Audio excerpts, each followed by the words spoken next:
Right, hello wine drinking people. Time for more of what I've had to drink yesterday, and you know I will work for wine. That's right, if you guys want me to come and host a wine tasting for you and you want to put out, 14 wines from a winery like Darioush, I'm willing to come and drink for you, and I'll put together a little tasting book for you, and I'll even pour the wine, but I'll tell you, I'm charging for that next time. Darioush Winery. These damn bottles are so heavy. Let me tell you, after pouring for 22 guys and 13 wines with heavy bottles, man, my forearm felt like Popeyes, man. I'll tell you what, man, woo. You guys lighten up on the bottles, please? Anyways, the wine in the bottle was great. Everything these guys make is at the highest level of quality. They've been around Napa. I think 98 was their first vintage, and I remember breaking ground at the winery, and Darioush Khalidi made his fortune in the grocery business.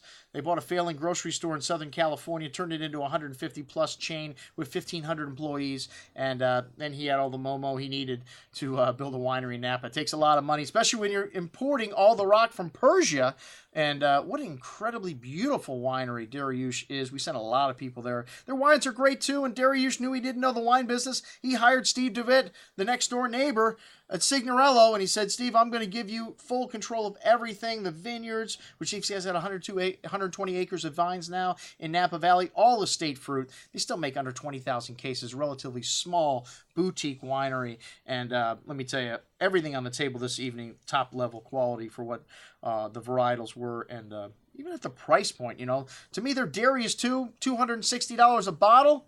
You could put it blind up against anything in Napa Valley. To me, this wine is killer. All right, the Viognier, also outstanding and a big crowd pleaser. It's got all that enticing lychee nut, papaya, peach, tropical fruit, this beautiful, pretty jasmine and hibiscus flower, creme brulee notes on the nose, very exotic, thick and viscous on the tongue, a solid core of that tropical fruit, but still has a nice balance, that pretty floral perfuminess that can be a little bit overbearing in Viognier, toned down at the end. Big but not overdone. This is excellent juice at about $45. The Chardonnay, and the vineyards are in the cooler regions in Napa, Oak Knoll and Carneros and Mount Veeder, where they get their Chardonnay, and this wine sees about 70% new wood, so there's a healthy dose of oak in this wine, but plenty of fruit here to match. You get a beautiful perfume, that vanilla spice, the creme brulee, the cinnamon, almost like fresh buttered movie popcorn also coming on the second day. Lovely ripe peach, tangerine, and lemon drop candy citrus fruits. Really lovely, rich and decadent on the palate. Creamy texture, layers of fruit, toasty oak spice, and wonderful acidity at the end, bringing everything together. You could keep this wine easily for 3 to 5 years or more in your cellar. The Merlot, a grape that so many people fail so miserably with. This is one of the best Merlots I have had all year. There's a little bit of Cabernet and Cabernet Franc, and they use Hungarian and French oak for the Merlot. I don't know, a good amount of dark plum and currant berry fruit on the nose, notes of mocha, dried herbs, hints of tobacco, light smoke. Really good complexity, even better on the second day. And Merlot, to me, is all about this plush and silky texture on the tongue. Fine tannins, a lot of ripe fruit here, but wonderfully layered finish. This is great Merlot. This will age for a decade or more in your cellar. Even better on the second day. Only 2,500 cases produced. Most excellent juice. All right, the Cabernet Franc. There's a little bit of Cabernet Merlot in this, to me. You got a single varietal wine, you need to add a little spice to it. Steve DeWitt, great blender, and that is the true art of making wine.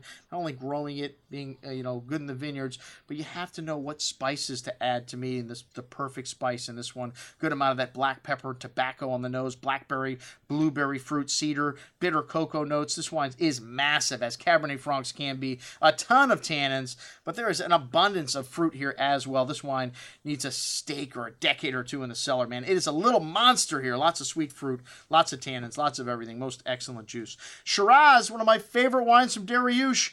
And remember visiting the trailer, there's the book, Shiraz, the province in Persia where Darioush Khalidi came from and where a lot of people thought Shiraz came from.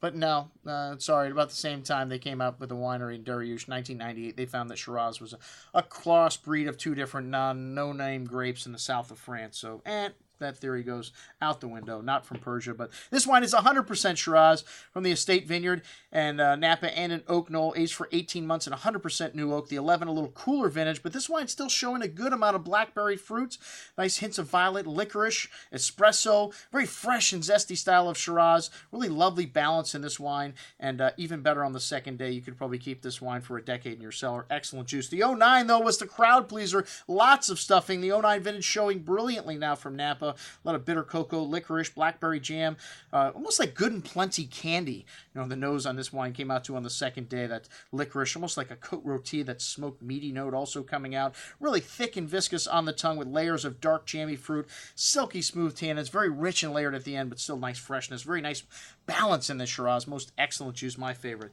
The 2001 not showing great this evening. So it was an early harvest. Only 240 cases of the Shiraz were made this year. A bit of oxidization in the fruit. Maybe not a perfect bottle.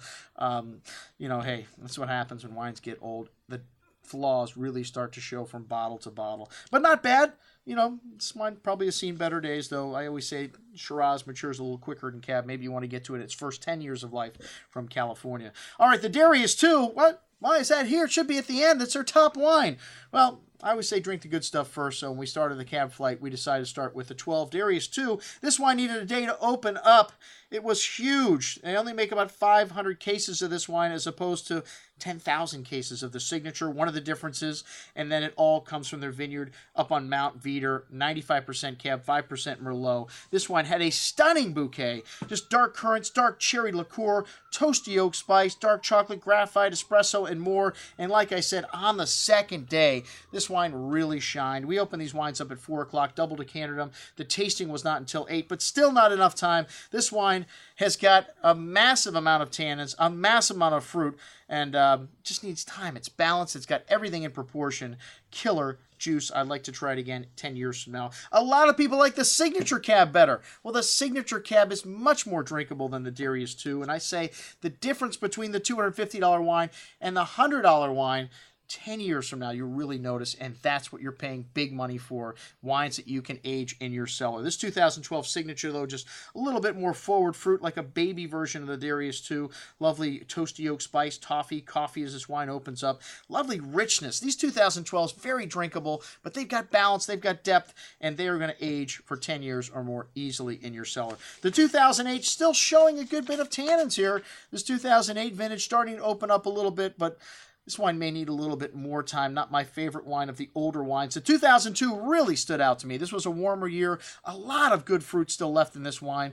And really nice freshness. This wine, you know, the crowd was kind of a split on the 2001 and 2002, but I thought the 2002 just had more left to it. The one, a cooler year. This wine not showing as much fruit, but still showing wonderful balance and showing that this wine ages wonderfully. And it's got another 5-10 years easily in the bottle. The 2000, however, was a little bit dried out. 2000, not considered a great vintage, but it's still got a few votes for first place. I mean, among the last 3. So a very nice bottle of wine. To me, the only one that was a little underwhelming here that was not at least excellent in quality was the 01 Shiraz. But everything was great. Thank you very much, Dr. Glassman, for letting me assist you host this tasting for my favorite wineries in Napa Valley. I'm your host, Andrew Lampasoni, signing off for the Wine Watch, saying remember, always drink the good stuff first.